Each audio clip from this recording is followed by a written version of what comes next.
Welcome to Health Frontiers, where we explore the uncharted territories of well-being. I am Dr. Robert Lahita, also known as Dr. Bob. With over 50 years in rheumatology and immunology and 17 years as the chair of medicine at 3 major medical centers, my mission is to simplify complex medical issues for you.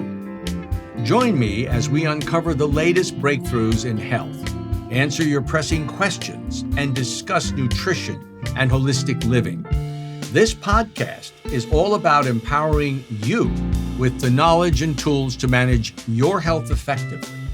Let's embark on this transformative journey together. Hello, everyone, and welcome to our podcast today. We have some very interesting topics we're going to discuss. Before we bring in our invited guests, who will be fascinating for everyone to hear, I want to talk a little bit about the very popular questions that have been sent in to me regarding the semaglutides. And you probably don't know what they are, but people are talking about weight loss. And of course, we're talking about diabetes type 2, which is where the semaglutide medicines are directed towards patients with diabetes type 2. So some of the questions that we have, of course, are why are these drugs called GLP-1s? And I'm talking about Wegovy, Mounjaro, and the others that, for example, Zepbound, which is specifically now directed towards weight loss and not towards diabetes. So these are drugs that regulate blood sugar, promote insulin secretion, and reduce your appetite, actually by making your stomach smaller. So how does it really work? Well, it stimulates the secretion of insulin for diabetics. And these GLP-1 drugs, as we call them, really decrease the release of a substance called glucagon in your system. They also decrease the liver synthesis of sugars. So, the whole purpose of them with diabetics is to lower the blood sugar and make the patient much more comfortable. The Ozempic, Wegovy are injected, and there's an oral drug in pill form, which is also available called Rybelsus. Now, most people know about the injectables, and the injectables are very, very popular, and it's very hard in some cases to get your insurance company to approve your use if you don't have diabetes. So the names of these drugs, as I mentioned, are Mounjaro, Ozempic, Wegovy, and now the new one, Zepbound, for managing your weight. What are some of the side effects? Everybody's asking that. Well, this question came from a very interested viewer. Some of the side effects include the gastrointestinal tract, which means your esophagus, stomach, small bowel, and large bowel. And some of the side effects are nausea, vomiting, diarrhea, constipation, and abdominal pain. So this is not a drug group that is available to everyone, nor is it going to be suitable for everyone. You can also get fatigue. Decreased appetite, of course, is one of the characteristics, headache, dizziness, and of course, injection site reactions, which are common to all these injectable drugs. While these are somewhat common side effects, some of the uncommon side effects should also be noted, such as pancreatitis, which is an inflammation of the pancreas, which is right below the ending of the breastbone. That is a very important large gland that produces substances that help digestion. You can also have kidney problems and develop thyroid tumors. Another question said, are there patients who should avoid semaglutides? And that person is very, very sharp because, yes, if you have a history in your family or you yourself have something called medullary thyroid cancer, you don't want to take these medications. Of course, allergic reactions, something called diabetic ketoacidosis, which is quite serious. It's a metabolic abnormality which would land you into the hospitals. And that is elevations of blood sugar, which is not controlled by the injection of insulin.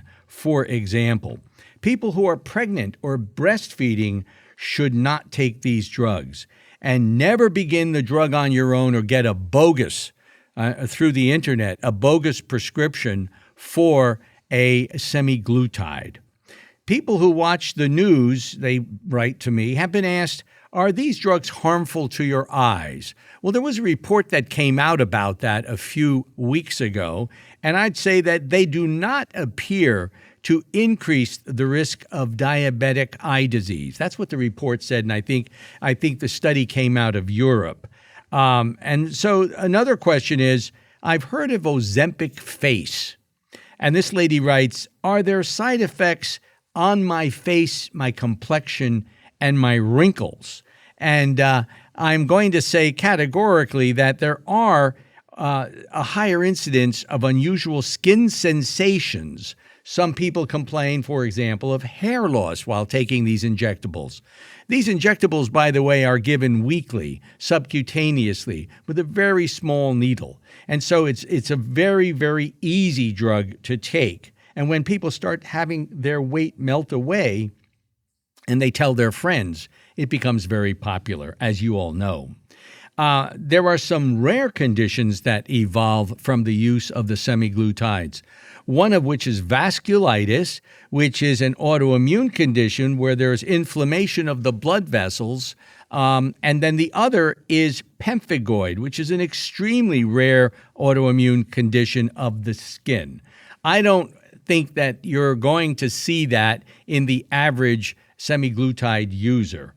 So another question was, I heard that the drugs were really for diabetics and that it was difficult to get them for weight loss. You're absolutely correct. It was difficult. It doesn't seem to be that difficult now. I know a lot of diabetic patients of ours have tried to get the drug, which was back ordered. And the key is that once you start it, you should continue it as you go every week until you begin to see some good effects. And generally, you get 4 injections at a time from your pharmacist.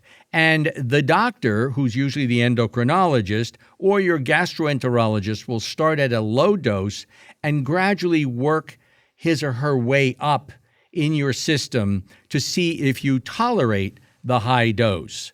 Now, there's also questions about, can I forego the shots and focus on my gut health to lose weight? And the answer is sure. And here's where we talk about, and we will have a show in the future about the microbiome. Everybody's heard about the microbiome. And if you don't know what that is, that's the population of the trillions of bacteria that are in your bowel, which varies with regard to your age, your physical well-being, your weight, and also the medications that you take. And one of the reasons we really have, and this is going to be another show in the future, stewardship with regard to antibiotics, is we don't want you to take antibiotics willy-nilly and abuse them, because you really destroy your microbiome, which is this careful balance of organisms in your bowel. So can I forego the shots and focus on gut health? And the answer is yes. We live with 1 trillion organisms, specifically in the lower gut, which we know is the colon. The microbiome handles and has been involved in inflammatory bowel disease, for those of you who have ulcerative colitis and you have Crohn's disease, also rheumatoid arthritis, diabetes, many of the cardiovascular diseases, and even patients with autism.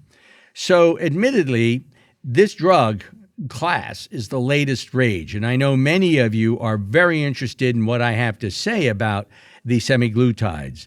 There's a definitive relationship between the biome of the guts of experimental rats, sheep, and other animals and weight loss. And our belief is if experimentally animals respond to these drugs, or animals respond to adjustments of their microbiome without the drugs, without the semaglutides, then there must be some relevant reason to maintain your microbiome. So the last question that was sent in was from a man who said, does being a man or a woman influence obesity? And the answer is gut bacteria predict your BMI, which is something we doctors measure all the time. It's called the body mass index.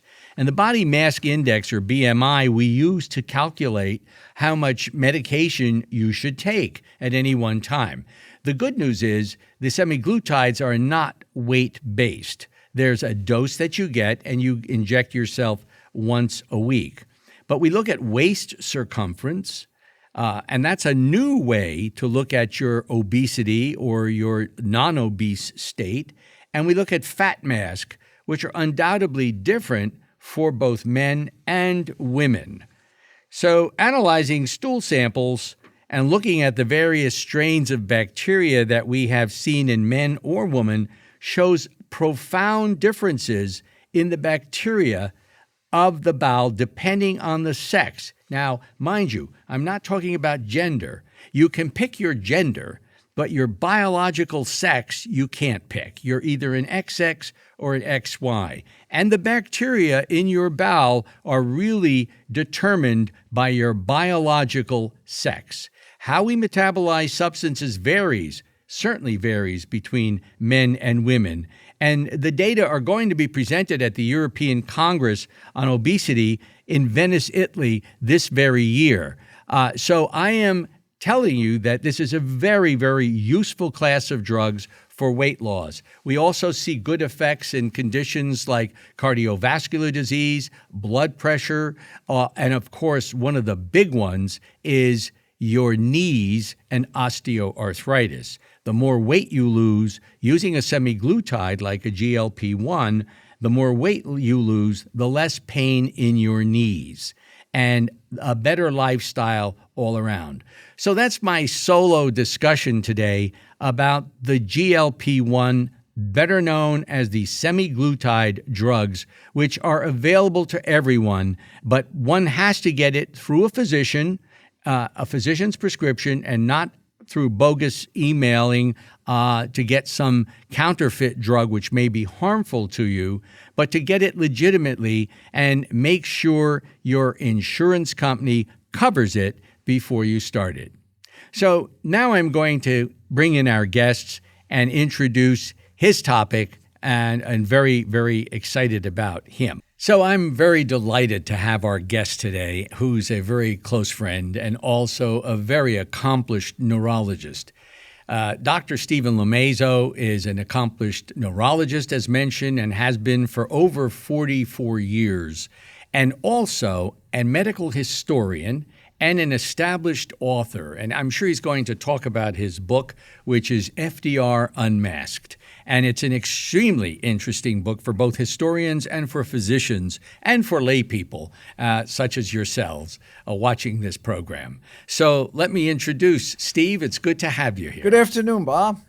How are you today? And I'm thrilled to be on. Folks, I don't know a lot of doctors in this world. I've come across Dr. Bob is one of the smartest, if not the smartest. I'm not blowing him up on this. He is one of the smartest physicians that I know. He's my go-to guy for so many things. He's the world's expert in the field of lupus erythematosus, lectures all over the world, and a great guy to boot. So, and we both enjoy medical history. But right between us, you'll see a statue of William Osler, who was the great founder of American medicine at Johns Hopkins. Yes. Yes, sir. So I want to ask you, because I know you're an expert, and this is a timely topic right now because of President Biden and because of President Reagan and others who have sat at the major helm of our country and led us. We're going to talk about dementia and its warning signs, and then about the new medicines. But Steve, you're an expert in dementia and cognitive disability. Can you tell us a little bit about what you think? Sure. Well, first of all, I've been a neurologist for 45 years now, and I sit in my office every week, 2 days a week in the office, listening to people who have impairment. I don't like to call it dementia. I just call it impairment. And they invariably come in with a family member. It's sort of an unwritten rule in my office. If you come to my office and you think you have sit on my table, you say, I think I have Alzheimer's disease. They don't. But if they come in with a daughter or a family member or a brother who says, Mommy has Alzheimer's, oh no, oh yes, then she invariably does. I see. So the first thing that I tell my patient, the people that come with them, who are their caregivers, is they ask, what can we do for this? What's the best drug for this impairment? The answer is, you are the caregivers, because keeping people who are impaired in a good environment, taking care of, making sure they're getting their medications on time, making sure that they're in familiar areas. I mean, how many times have you heard stories of people going to the hospital and going gaga for a period of time because their sleep is all screwed up in the hospital? So that's one thing. The other thing is, let's just define dementia, because dementia comes in various flavors, of which Alzheimer's is one. Right. Now, is dementia normal? Because everybody who's 75 or 80 or 85 can't remember what they had for breakfast. No, it's not, because all of us know. I was just today sitting across from a 96-year-old woman who's sharper than me.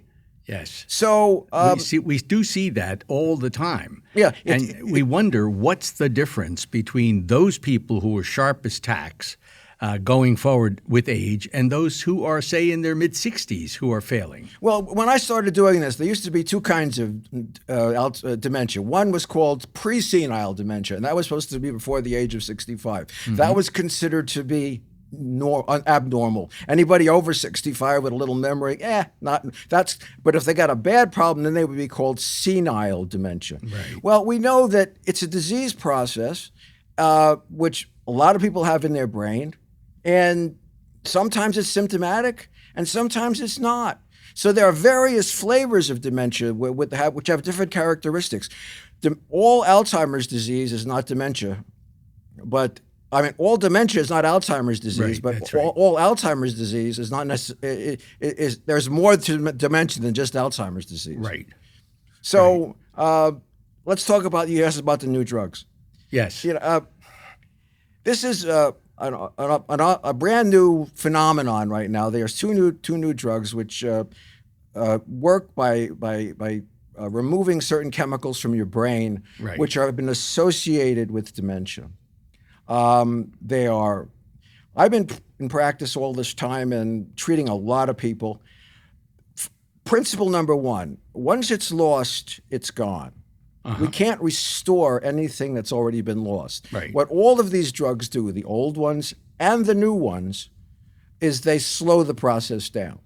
So if let's say you're an 8-cylinder car and now you're pumping along on 6 cylinders, and in 2 years you would ordinarily be a 2-cylinder, but then if you're taking the medication, then maybe you'd be a 3-cylinder. So it slows the process. The problem with the new drugs is that A, they're very expensive. B, all kinds of tests have to be done in order to get you to qualify for that. I mean, scan after scan after scan after scan after blood test after blood test. And I've heard that some of them are dangerous, actually. What these drugs do is they break down the blood vessel, the substance which is in the blood vessels of the brain. So there's a 15 to 20% incidence of bleeding in the brain for everybody who takes these drugs. Wow. So the question arises: is it worth it? Yeah. Is $28,000 a year out of pocket worth it with the risks that the drugs have, which you have to go through for the drugs? Also, one disqualifier from the drugs: if you're on any blood thinner other than aspirin, you're disqualified. The other thing about these drugs is, now if you have a stroke and you catch it within a certain period of time, you go to the emergency room, they can give you a clot-busting drug known as TPA. Right. But if you're on those drugs, if you take the new drug, your brain basically explodes and you get a high incidence of hemorrhage. So they're contraindicated. Anybody who's taking Plavix or any of the new blood thinners other than just an aspirin. So they're really quite difficult to go. So here's my take on it. They're expensive. It's complicated to get them started, and I'm not sure the risk is worth the reward.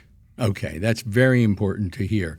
And I know that there are quite a number of celebrities who have cognitive problems and have stopped working, such as Bruce Willis, for example. And I want your thoughts on our president, our President Biden. First of all, let me just back up and say, are there warning signs that, there was a piece in the New York Times, I think I have it with me, which gave a number of warning signs about cognitive impairment. So if you've got your husband's 45, for example, and he or she, if your wife is having cognitive or executive function difficulties, does that set off alarm bells? It can. I mean, again, there's a difference between paying attention to something and remembering it. I mean, I can't tell you, I live asking my wife where my cell phone is and where my keys are. Now, am I demented? I don't think so. By the way, you mentioned Bruce Willis. He has dementia, but he doesn't have Alzheimer's disease. No. He has something called primary aphasia, one of the other flavors of dementia. That begins with an inability to talk, which is not a good thing in an actor. Yes, that's very true. So would you like to talk about President Biden? I'll be more than happy to do so. I'd like to ask you, because there's been a lot of discussion and very little of it from medical doctors. And I don't know, and we've heard this, whether the physician to the White House is going to tell us very much about cognitive testing for both President Biden and the two candidates, particularly President Trump, who's now in his very late 70s. We can talk about whether you or I, and I happen to feel that they should be cognitively tested before the election, as we would do with any CEO of any company, like, say, a Fortune 500 company. What do you think about Biden, first of all? Forget about the other candidates. Do you think he shows warning signs of dementia? Well, first of all, there is a 25th Amendment, which was passed early on, which is basically unenforceable. Now, talking about the president, the deer in the headlights event at the debate was not an accident. Right. And now, the more we hear about it, we know that his inner circle of his wife and Hunter have been protecting him all along. And one of the big things about dementia is denial. Right. Just like I told you, people who come in with their daughter and there's this long argument and oh yeah, but mom had to be picked up at the police station because she got lost after she was wandering in the neighborhood. Right. So of course the president of the other thing I wanted to mention with the president of the United States is and the doctor-patient relationship. I've been asked this. Well, why don't their doctors tell the truth? It's not their role to tell the public the truth. This is a doctor-patient relationship. Right. And these people are and the presidents are being treated by the best doctors in the country, in the world. A lot of them are naval physicians who I have great respect for. Yes. It's not their job is to protect. We all know about HIPAA regulations. I get two people in the office and I can't talk about one thing because I can't divulge even the health care of a family member unless I'm allowed to divulge That's right. it. Yeah, that's right. That's for everybody who's watching. Understand we have something called HIPAA where we're not allowed to even say whether a patient has an appointment with us. A lot of physicians will keep secret the fact that a husband or a wife or a daughter who's above the age, say, of 18 has had an appointment for a particular medical condition unless the patient, who's considered an adult, gives permission. So go ahead. Okay, so talking about President Biden, again, it's another thing you don't want to do as a physician is make a diagnosis without having the proper evidence. Right. But I think that there was enough there, and I have a Substack blog, as Dr. Bob does. And I've talked about this, and I actually predicted that when Joe Biden was going to resign a month or six weeks before, because this deer in the headlights thing was characteristic. Pretty obvious. And now it comes out that, well, his inner circle's been protecting him. He hasn't done anything that's unscripted. Mm-hmm. He did an interview with Lester Holt shortly afterwards, a recent one with Whoopi Goldberg, given softball questions, anything that's unscripted, he can't quite get over. Right. Everything is very, very scripted. Right. Unlike my friend President Roosevelt, who I've been studying for the last 15 years, and he was impaired in 1944 when he ran for his fourth term. So the presidential history and presidential health is very important. Probably the most glaring presidential problem was Woodrow Wilson. 18 months before his term ended, he had a major stroke, was very cognitively impaired, and his wife Edith was essentially the functioning president of the United States for 18 months. Right. She was often considered by medical historians as the first woman president. President Roosevelt's, I think it was his second wife, Edith. Was that not President Wilson's yes. second wife? The first Yes. one was Ellen Axton, who had died of, those days it was called Bright's disease, when now we know it is malignant hypertension. Right. And then she was introduced to Woodrow Wilson by his doctor, who was the best man at the wedding. So and Edith Wilson, Edith Galt, her husband, former husband, was had a jewelry store which she inherited.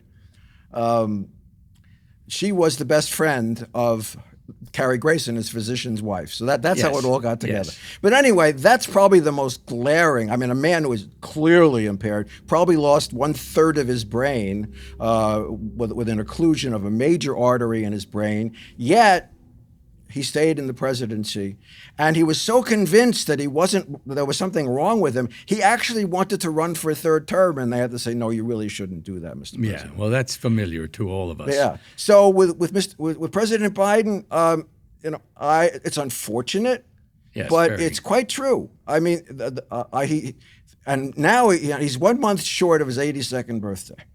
Yes. So I imagine, I'm looking at him at 81, and I cannot imagine what he is at 85. Yes, yes. Other than now, former President Trump, and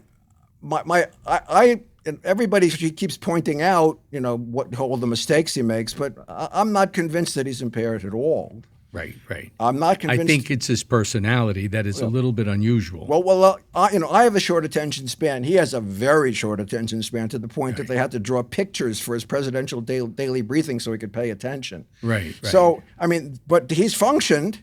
Right. But do I think he's impaired? And I think not. I think there's the public Donald Trump and there's the private Donald Trump. And whatever he's doing appears to be succeeding. So. Right. And I have to hand it to Mrs. Biden and to President Biden for the good of the country for stepping down, even though we don't have an official diagnosis of cognitive impairment. We suspect as physicians, and he's not our patient, obviously, that he does have some degree of cognitive impairment. And that's important before this election, which is in a few weeks. I think you will hear, it's now 28 days to the election, I think you will hear, not necessarily right after the election, but after President Biden leaves office, then the stories are starting to come out, and the books will be written about who knew what and when. Right. But I'm staying out of that one. I'm up to my neck in Franklin Roosevelt, so I'm not going to. Yes. Well, before we get to FDR, which is a fascinating book that Dr. Lomazo has written,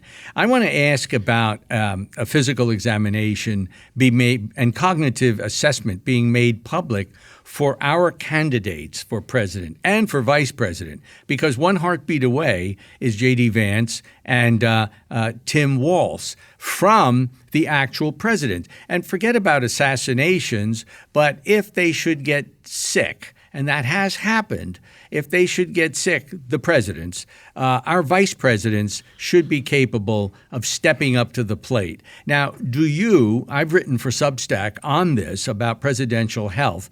Do you think that presidents should have physical exams from a neutral group of physicians, like say 2 Democrats, 2 Republicans, to examine the candidates and give us assurances, the American public, that we're dealing with people who are well? And let me just give you examples. We had a couple of candidates, one of whom developed lymphoma, never made it to being nominated in the primary, another having psychiatric illnesses, and you all know who I mean, in the past, many years ago, were not the primary did not result in them being national candidates. But I think based on the fact that a Fortune 500 company, as I mentioned before, would most certainly want a physical exam, an executive physical, prior to that individual, be it a man or a woman, taking the helm of the company. As far as the stockholders are concerned. They want to know about his or her health. And as far as Americans, we are the stockholders for our country. I want to know about the health of our presidents, our candidates. Well, what do you say to that? Well, we have a document called the Constitution of the United States, of which now there is a 25th Amendment, which supposedly addresses this type of problem. This was put into effect because people knew about FDR, and he was elected to a fourth term from which he survived 3 months. So they were concerned about this. So unfortunately, it would literally take an act of Congress to get such a commission. I have books at home about the commissions that were put together for exactly for this, for the impairment of the president and to create the 25th Amendment. But I don't have to tell you that about the gridlock, the political gridlock we have in Washington now. There are people now. Mitch McConnell has epilepsy. Yes. These two events that he had, and Franklin Roosevelt was having the same Mitch McConnell moments in 1944. Yes. I mean, for a neurologist, that's a real easy call. All of a sudden you're there and then you're not. Yes. The Times finally figured it out after 2 days, and they called some people. And now I can guarantee you that's why he's not going to be he's retiring from the Congress, because he can't continue. They don't want him to continue, and they were scared to death that he couldn't continue, and there would be a problem with his seat. And then the Kentucky legislature decided to change it so the governor Bashir couldn't nominate a Democrat if something happened to Mitch McConnell. So health figures in on everything. Everything. Every leader in the world. Health considers every leader in the world. Right. And that's extraordinary when you think about that, because a heartbeat away from a successor is really where we are here in the United States. I'm sure these people are vetted medically, and President Biden had an aneurysm rupture and his brain repaired. He's had 2 aneurysms, one on one side and one on the other. I think people forget about John that. McCain ran after having melanoma. When he died of a brain tumor, I thought it was a metastasis. It turns out it was glioblastoma. But so people are vetted on the basis of this. Cancer used to be a very dirty word. Cancer was disqualifying. Yep. That's what ruled Franklin Roosevelt's life from the time he got it in 1931 to the time he died. So tell us a little bit about FDR, because you wrote this masterful book, which, by the way, is called FDR Unmasked. Yes. And it's available on Amazon and in your favorite bookstore. So, Steve, tell us a little bit about this. Is an amazing trip through healthcare vis-a-vis one of our greatest presidents, if not the greatest president other than Lincoln, FDR. FDR is up there with Lincoln in Washington. Absolutely. You can't think of another 20th century president who's close. LBJ got quite a bit done as well, but FDR was essentially redefined the presidency, and then he had to get through the New Deal, and then he had to get through the war. So, but again, the clue to FDR is his health, and his defining illness was polio. Of course, at age 39, after he had already run for vice president of the United States, he got a children's disease, which left him without the use of his legs. And as much as he tried, he couldn't get it done. And finally, in 1928, the then governor of New York, Al Smith, wanted him to run for governor so he can carry the state so Smith can win the presidency. Well, what happened was FDR won and Smith lost, and the rest is history. Right. And then the economic problems came after 1929, and FDR was the man of choice to get this done, and he did. But what I found, and I traced these things out, and again, what I do has to be confirmed, double confirmed, and triple confirmed. And I found the medical records, not the records of a doctor who had treated him the doctor had trained at what is now Sloan Kettering Memorial, MSKCC. In New York City. In New York City. And he trained in the progenitor of MSKCC Memorial Hospital. And the best I can determine, and it's pretty clear, that President Roosevelt was treated for malignant melanoma, or they used to call it malignant melanoma, now it's just called melanoma. from the time he was governor of New York. Mm-hmm. But again, he spent good portion. Most of the people in America thought he could walk, and he had developed the most incredible ability to feign walking with no legs. And he was in braces, and without his braces, he couldn't. He had to lock his braces to stand up. He had to lock his braces, hang on to somebody with one arm, a cane in the other arm, and literally throw his body to the left and throw his body to the right. And in all of recording, there's only 4 steps at a baseball game where you can see how he did it. So they kept that under wraps pretty well. Remember, those days, cancerophobia was. People, even now, in some countries, if you have cancer, you don't talk about it. It's not mentioned. It's a curse, you know. Right. And to say cancer in a political candidate or a man who could become president of the United States, those days there was no treatment for most cancers. You could either burn it out or you could cut it out. Now there's been tremendous strides in the ability to treat certain cancers. Yes. So people who have certain cancers, prostate cancer in particular, they can be cured and run for president. There's no problem with that. That's right. But FDR's life was, I mean, how he accomplished what he did in the state that he was in was quite amazing. Now, by 1944, again, he was let's talk about a car. He was an eight-cylinder president, but by the time 1944 rolled around, he was about a 6-cylinder president because he was suffering from not one, but 2 cancers, congestive heart failure, severe hypertension, hardening of the arteries, but he controlled everything. And the treatments in those days were very primitive. We're talking about phenobarbital for blood pressure. Am I right? Phenobarbital is basically just to relax you. The first blood pressure medicine didn't come about until 1951. Right. It's drug we still use, hydralazine. Yes, so Roosevelt basically, for example, at Yalta, right, when he was with Churchill, who also had his own problems, very many problems, but Roosevelt really was significantly impaired from the standpoint of his blood pressure was out of control. He had this malignancy which was excised. He had prostate cancer, and what else?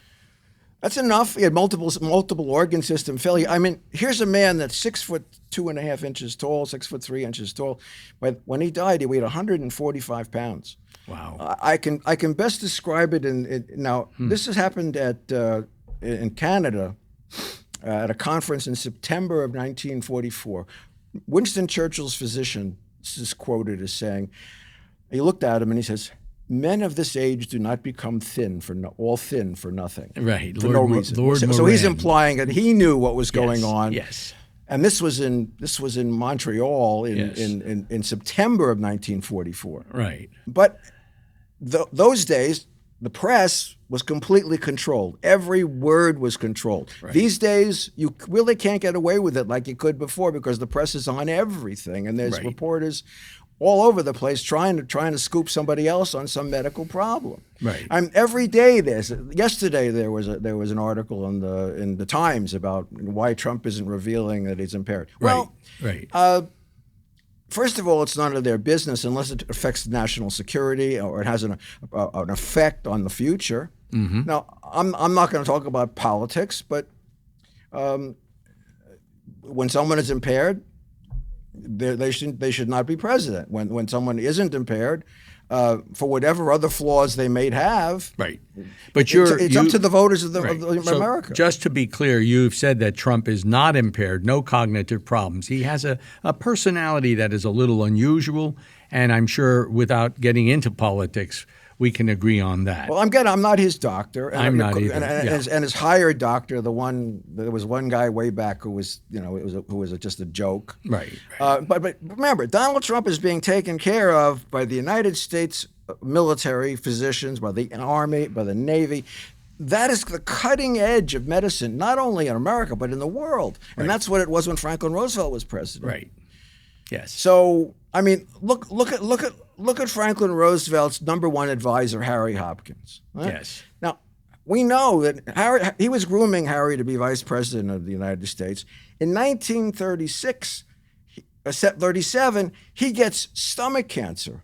really, legitimately, real stomach cancer, biopsy proven, stage 3, gastric carcinoma with nodal involvement. So That means the lymph nodes were affected with the cancer. That had spread outside Yes. to the, and so this was real stomach cancer, not stomach. Yeah, and the tumors, just for our audience, the tumors are staged 1, 2, 3, 4. Metastatic, which means all over the body, is stage 4. Stage 3 is pretty serious with involvement of the lymph nodes. When Dr. Lamezow says nodal involvement, the lymph nodes around the stomach. Right. Yeah. So Hopkins was operated on at the Mayo Clinic. And of course, when you take out a good portion of your stomach, you can't absorb food, so you start getting thinner and thinner and thinner because you don't have enough organs to absorb the food that you're eating. And Hopkins was having intractable weight loss. And in 1938, they said, "I'm sorry, go home and die." And FDR said to the Navy, he says, "Nah, we can do, I don't want him to die." And he calls in a former chief physician of the Navy, and he says, Admiral Stitt, and he says, "Keep this guy alive for me." And they literally invented blood plasma to give to Harry Hopkins. Wow. And Harry Hopkins, who was supposed to die in 1938, outlives FDR. Wow. And finally, in That's pretty 1946, he succumbs to it because he must have had zillions of transfusions, and they didn't know about hepatitis B, and that's what he probably died of. He died of cirrhosis of the liver. So the medicine is good in certain areas, and one of the myths is that's been trying to be perpetrated by other historians is that FDR didn't get good medical care. Absolutely the opposite. Mm-hmm. In fact, with polio, he founded a charity. He founded the only charity in the world that ever cured the disease for which it was named. The March of Dimes. March of Dimes. Amazing. The March of Dimes. Yes.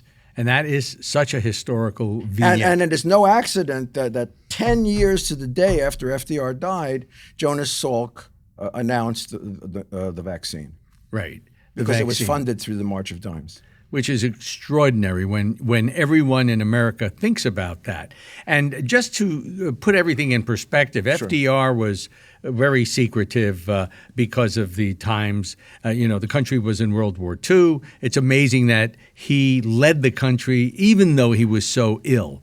And then we've had presidents like JFK, who also kept everything close to the vest. It was only until Lyndon Johnson, I actually gave this talk to the Medical Historical Society when he had his gallbladder removed. He invited photographers, TV cameras into the operating room to watch the removal of Lyndon Baines Johnson's gallbladder. I'll never forget that. I have a better story about that because when I did my book in 2000, the first book in 2010, I met a lot of physicians who were higher ups who knew the story. And the story is that at that time, his publicist or his press secretary was Jack Valenti, who worked for the yes, of course, who worked for later worked for Hollywood, and he goes to Valenti Johnson and he says, "So what's the publicity on my problem?" He says, "Oh, not much, but there's some rumors out there that you weren't operated on because of your gallbladder. You were operated on because you had cancer." Oh, so Johnson says to Valenti, he says, "Get my doctor on the phone." So he calls the doctor from the Mayo Clinic who operated on him. And he says, "Doc, this incision you gave for my gallbladder, would people know that's a gallbladder incision if they looked at it?" And he says, "Yeah." He said, "If I had cancer, what would they have done?" "Well, they would have made a cut right below your breastbone and slit you right down the middle to look for the cancer." He says, "Okay." Hangs up. Valenti, call a press conference.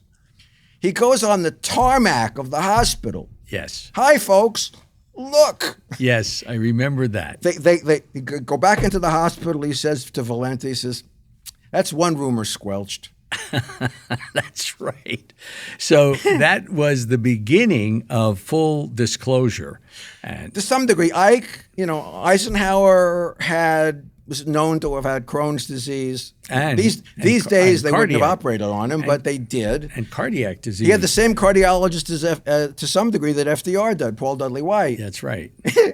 But then he had a couple of strokes in the hospital, and he had aphasia. His words were coming out a little jumbled, and well, they got through it, and they got through the whole thing. So Truman was always healthy. Kennedy, oh my God, you had This is poor Dr. Janet Travell, who was a rehabilitation doctor trying to fix his back pain. Yes. Meanwhile, you got this Dr. Feelgood coming to the White House and injecting Kennedy on a regular basis with hormones and steroids and God knows what else. And the quote is this, I'll keep it clean, is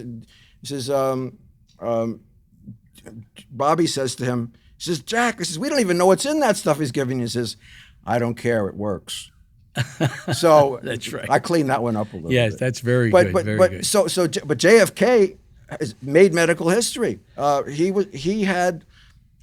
was the first person in the world, in the history of the world, to be operated on for having lumbar fusion with Addison's disease. In other words, that's no back adrenals. surgery. That's back surgery, right? Right, no adrenals. Lumbar fusion. And then later on, 2 years later, they published a paper under an assumed name in the Journal of Surgery saying we operated on this guy for the first time, and they gave him the steroids before, and he did fine. Yes, and that's a very interesting point that you make, because he had Addison's, but he had severe osteoporosis, and he was taken care of at the Hospital for Special Surgery in New York, and he was wearing a back brace at the time of his assassination. Yes. And there are people who are experts who felt that the reason he bobbed back up after the first shot was because of his back brace. Because of his back and he brace. got the second shot. Yeah, there's so many theories. There's so many theories, but like anything else, I've been told by people who seem to know that Franklin Roosevelt's medical records at the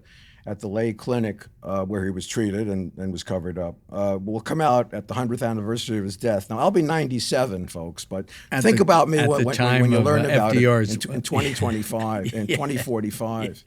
Wow. Yeah. Wow. Yeah. So things come and things continue to come. There are still secret stuff about Kennedy. We really don't. Yeah, there are basically confidential facts about all of our presidents that have not come out. I mean, I can personally talk about George H.W. Bush.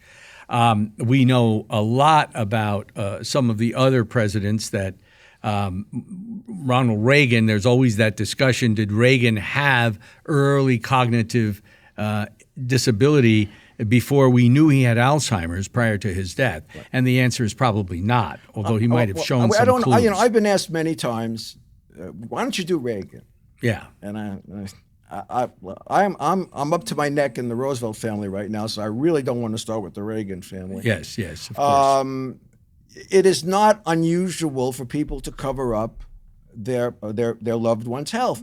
Every time I look at Jill Biden today, I think of Nancy Reagan. Yes. Because she protected Ronnie, and Jill is protecting Joe, and everybody knows that. Yes, that's right. So and remember, President Reagan also almost died during his first term after that assassination attempted assassination. And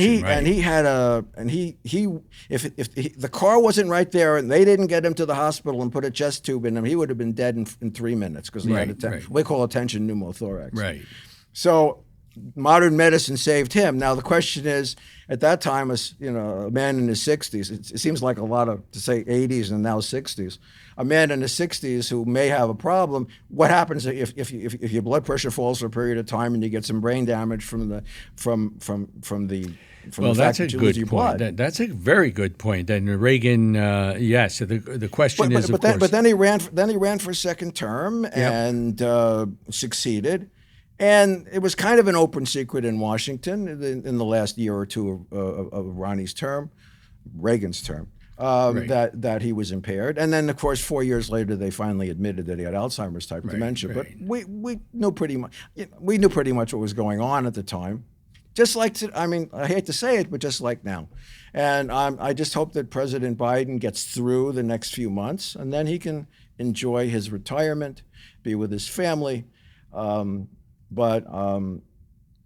So speaking of retirement and being with his family, we would be amiss if we did not mention Jimmy Carter, who is our only 100-year-old president as of last week or thereabouts. Yesterday. 2 days ago. 2 days ago. It's extraordinary. Right. I don't think he's very functional at the present time, but the fact that he's alive after having had a tumor, I believe, in his brain. He had what Franklin Roosevelt had. Yeah. He had four metastases from melanoma in his brain, and it was cured by modern therapy. If Franklin Roosevelt was happened to be living 80 years later, he would not have died. And Yes. of course, what would be the effect with a healthy Franklin Roosevelt in 1944 and 45, other than what we had? Fortunately, we had Harry Truman. And I always think that I kind of think Kamala is sort of the modern day Harry Truman. She has this foisted upon her now. Yeah, I don't know the results of the election. That's very interesting that you say that. That's know. right. I don't know how she's going to do, but this is what it's up to the American people. And But presidential health is so interconnected with everything about politics, about the history of America. Yes, it's extraordinary. And I think this discussion itself has been really remarkable. And I don't think there has been another podcast, certainly, to talk about presidential health. And that's because we are both medical historians in a way, but you have really done a magnificent job with Franklin Delano Roosevelt's life history. I think Dr. Bob can tell you just a little bit about a pet of one of the. Yes. Well, that's a very interesting story, and that is regarding the pet, meaning Millie. The cat. No, the dog. Millie the dog. It was a Springer Spaniel. And Millie developed what Barbara Bush asked us about, and it turns out it was systemic lupus erythematosus, which many of our viewers suffer from. That's an autoimmune disease which is classical, the prototypic autoimmune disease. So they got a veterinarian from the Naval Hospital. Not only do they have great physicians at Bethesda Naval Hospital to take care of the president, the Congress, etc., but they also have veterinarians that will come in and take care of and diagnose White House pets. And so Millie had lupus. And she had this classic autoimmune disease. Her offspring, her puppies, did very, very well. But with our treatment of Millie, and I went down to Washington at the time to advise them, she lived a long and fruitful life as a dog. And her puppies predeceased her, which I thought was really remarkable. And that's the father of W, or George W. Bush, right? H.W. Bush. So this is the depth of the kind of care that our presidents get. Dr. Bob is modest, but he is the leading authority on that disease in the world. So if a presidential pet gets a problem, they call in the best one for the job, and Dr. Bob was the best one for the job. Oh, that's very kind of him. And that's the way it works. These people are well taken care of. Yes. Now, there's the public persona, and there's the private persona, and there's politics, but you can guarantee that the President of the United States is getting the best medical care in the world. And even after they leave office, I'm thinking of Bill Clinton, yes, and his heart disease, and how he got bypass surgery, et cetera, at Columbia University, not far from here. He always talks about being a member of the Zipper Club. The Zipper Club, yes. Well, Dr. Steve, it's been really great to have you today, and I just think this is such a fascinating discussion, and I'm sure as a result of this video podcast, there will be much interest in presidential health, both before office and certainly after presidents leave office, such as Jimmy Carter and soon to be President Joe Biden. So I want to thank you for coming today, and it was really a real treat to have you talking about dementia and cognitive disability, et cetera. I love it. Thank you so much, Dr. Bob. Thank you. I'm thrilled, and this is going to be a podcast that people are going to always want to follow, because the people you are brilliant, and the people you have on will be brilliant. Well, we only hope to have the most brilliant experts on to explain to the public the health issues. That's what we call the health frontiers. And thank you again for coming. Thank you. Thank you for joining us on Health Frontiers. I hope today's episode provided valuable insights into your well-being. Remember, this podcast is not a substitute for professional medical advice, but a source of knowledge and guidance. If you have any questions or topics you'd like us to cover, please reach out. Make sure to like, subscribe, and visit our website at www.healthfrontierspod.com. Join us next time as we continue our quest to uncover the latest in health and wellness. Stay healthy and empowered. Until next time, I'm Dr. Bob.